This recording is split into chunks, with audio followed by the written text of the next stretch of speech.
নমস্কার, নিউজ ভ্যানগার্ডের পর্দায় আপনাদের প্রত্যেককে স্বাগত। আপনাদের সাথে এই মুহূর্তে আমি রয়েছি শতাব্দী। শুরুতেই চোখ রাখবো আজ খেলার খবরের দিকে, কেননা ইতিমধ্যে আমাদের কাছে যে খবর রয়েছে যে এই ভারতীয় অলিম্পিকে কার্যত এবার তৃতীয় পদক এবার ভারতীয় দলের, যেমনটা জানা যাচ্ছে। তবে পুরুষদের 50 মিটার রাইফেলসে ব্রোঞ্জ পদক এবার জিতলেন স্বপ্ননীল কুশালে।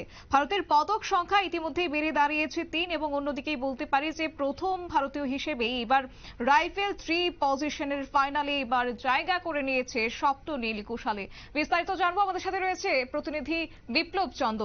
বিপ্লব দা, অলিম্পিকে ভারতের ঝুলিতে আরো এক পদক, তাও আবার ব্রোঞ্জ পদক এবার জিতলেন স্বপ্ননীল কুশালে। বিস্তারিত বিষয় কি রয়েছে? দেখো, যে অলিম্পিক যখন চলছে, অলিম্পিকে ভারতীয় দলের পদক সংখ্যা কি বাড়বে সেটা নিয়ে কিন্তু একটা প্রত্যাশা ছিল, এবং এই প্রত্যাশার মাঝে কিন্তু আজ কিন্তু ভারতীয় দলের পক্ষে দ্বিতীয় পদক চলে এলো, এবং সেটা হলো অলিম্পিকের ভারতের জড়িত দ্বিতীয় পদক। সেটা 50 মিটার রাইফেলসে ব্রোঞ্জ জিতল স্বপ্নীল কুশালে। এবং এই স্বপ্নীল কুশালে কিন্তু তার যে ইভেন্টে 50 মিটার রাইফেল শুট, সেখানে কিন্তু তিনি ব্রোঞ্জ পদক জিততেন, এবং সেখানে প্রত্যাশা ছিল যে রৌপ্যপদক কিংবা স্বর্ণ পদক জয় করবেন। কিন্তু প্রথম যে চান্স বা প্রথম যে সুযোগ ছিল, সেই সুযোগে কিন্তু স্বপ্নীল সেভাবে কিন্তু নিজেকে তুলে ধরতে পারেননি, এবং এই পরিসংখ্যান অনুযায়ী শেষ পর্যন্ত কিন্তু স্বপ্নীলকে সন্তুষ্ট থাকতে হলো তোমার ব্রোঞ্জ পদকে। এবং এই ব্রোঞ্জ পদক জয় করার কারণে কিন্তু ভারতীয় দল যে এবারের এই অলিম্পিকে এখন পর্যন্ত 3টি পদক পেয়েছে, এবং এই 3টি পদকের মধ্যে 3টি ব্রোঞ্জ পদক এসছে, এবং বেশিরভাগ ক্ষেত্রে কিন্তু 3টি পদক এবার কিন্তু ভারতীয় দলের শুটিং এর ক্ষেত্রে কিন্তু এসছে।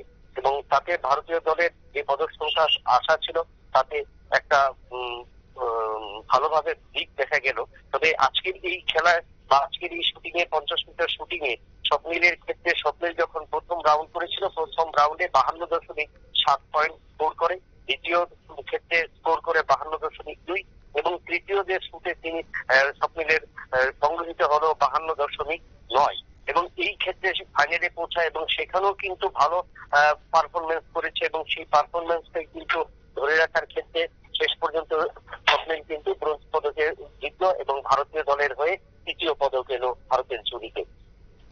বিপ্লব দা, এই ক্ষেত্রে আরো একবার ব্রোঞ্জ পদক জয়ের আশা এবার বজায় রাখলো স্বপ্নীল। তো সেই জায়গায় দাঁড়িয়ে আজকের এই ইভেন্ট বা অলিম্পিক্সের এই ইভেন্টে কতটা তার জন্য চ্যালেঞ্জ ছিল এবারের এই অলিম্পিক?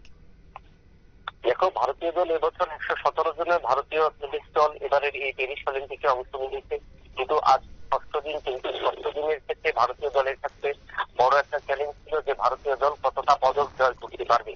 কারণ এর আগে আমরা দেখেছি মেয়েদের 50 মিটার এবং দলগত বিভাগে কিন্তু ভারতীয় দল ব্রোঞ্জ পদক জয় করেছে। দুটো ব্রোঞ্জ পদক জয় করার পর 117 সদস্যের দল যেখানে প্যারিস অলিম্পিকে অংশ নিয়েছে, যেখানে অন্যান্য দলগুলো একাধিক পদক জয় করেছে, সেখানে ভারতের এই পারফরমেন্স কিন্তু একটা হতাশাজনক, এবং সেই জায়গায় কিন্তু একটা বড় চ্যালেঞ্জ ছিল।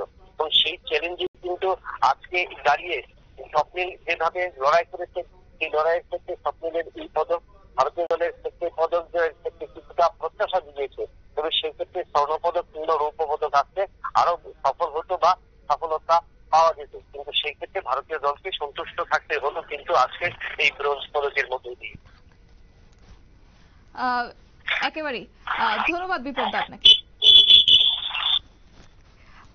আমরা শুনলাম বিস্তারিত বিষয়, এবং সেই জায়গায় দাঁড়িয়ে বলা যায় প্রথম ভারতীয় হিসেবে এবার রাইফেল 3 পজিশনের ফাইনালে জায়গা করে নিয়েছে স্বপ্নীল কুশালে, এবং যোগ্যতা অর্জন পর্বে কার্যত দুরন্ত পারফর্ম করেছিলেন এই ব্রোঞ্জ পদক জয়ী স্বপ্নীল। নিয়ে নিচ্ছে ছোট একটি বিজ্ঞাপন বিরতির, সঙ্গে থাকুন।